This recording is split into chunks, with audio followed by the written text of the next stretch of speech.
Olá pessoal, bem-vindos a mais uma aula do Clube do Estudante. O assunto dessa aula é a segunda lei de Ohm. Bom, a segunda lei de Ohm tem esse nome em homenagem ao físico alemão George Ohm. Da primeira aula de lei de Ohm, nós sabemos que ele descreveu, ele documentou as relações entre resistência, corrente e tensão.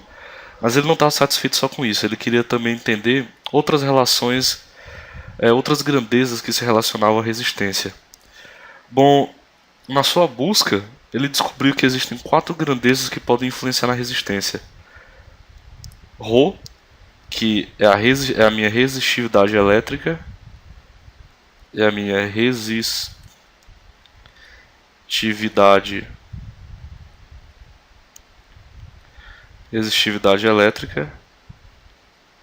Essa resistividade elétrica é um valor que é constante do material, depende do material em que o fio é fabricado, e a unidade dela é ohms, milímetro quadrado por metro.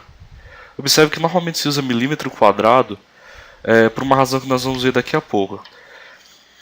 Bom, além disso, além da resistividade elétrica, também influencia L, que é o comprimento do fio, A, que é a área da seção reta. A área da seção reta, pessoal, é como se vocês estivessem vendo esse fio aqui, se vocês estivessem vendo ele de frente, por exemplo. Aí, a área da seção reta é essa área aqui. Essa interseção aqui, como se eu pegasse um plano e intersectasse esse fio, intersectasse nessa área aqui, nesse ponto aqui. Bom, além disso, também tem a temperatura. A temperatura também influencia na resistência. A partir daí, ele chegou nessa fórmula aqui. R é igual a ρ L sobre A. A resistência é igual a resistividade vezes o comprimento do fio sobre a área de seção transversal. Resistência é diretamente proporcional à resistividade, ou seja, quanto maior a resistividade, maior será a resistência do fio. Assim como L, quanto maior o comprimento do fio, maior a resistência dele, inversamente proporcional à área de seção transversal. Quanto menor a área de seção transversal, maior a resistência, e quanto maior a área de seção transversal, menor a resistência. Quanto à temperatura, ele chegou nessa forma aqui. R é igual a R0, 1 mais alfa delta T. Em que ΔT é a minha variação na temperatura. Eu posso desenrolar essa fórmula aqui, eu posso desenvolver essa fórmula assim: R igual a R0, 1 mais alfa T menos T0. A determinada temperatura T0, eu tenho essa resistência aqui R0. A determinada temperatura T, eu já vou ter outra resistência, nesse caso aqui.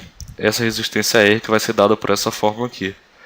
Bom, dessa primeira fórmula aqui do vídeo, dessa fórmula aqui, R igual a ρ L sobre A, eu sei que R igual a ρ L sobre A e R0 é igual a ρ L sobre A. ρ0, porque tanto L quanto A, nesse caso, são considerados constantes. Bom, substituindo esses valores, essas fórmulas nessa fórmula aqui, eu obtenho que ρ é igual a ρ0, 1 mais alfa delta T. Ρ é igual a ρ0, 1 mais alfa vezes a temperatura, a variação de temperatura. Esse alfa aqui é um valor constante, é o chamado coeficiente de temperatura.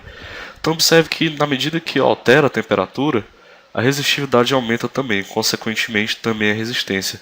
Logo, quanto maior a temperatura do meu fio, maior será a resistência dele.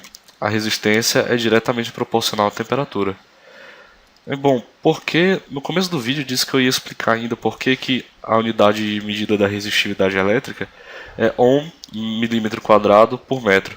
Porque normalmente a área de seção transversal de um fio é medida em milímetro quadrado.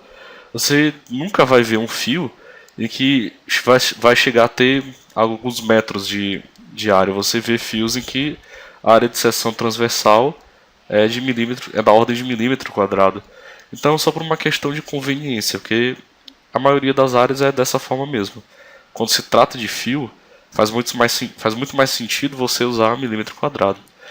Bom, pessoal, é isso de segunda lei de Ohm. Eu espero que vocês tenham entendido, vocês tenham compreendido a forma, que vocês tenham compreendido a influência da resistividade, do comprimento, da área e da temperatura na resistência de um condutor. Se inscrevam no nosso canal, pessoal, para vocês ficarem a par de todas as nossas novidades, saberem os nossos novos vídeos. E bons estudos, pessoal.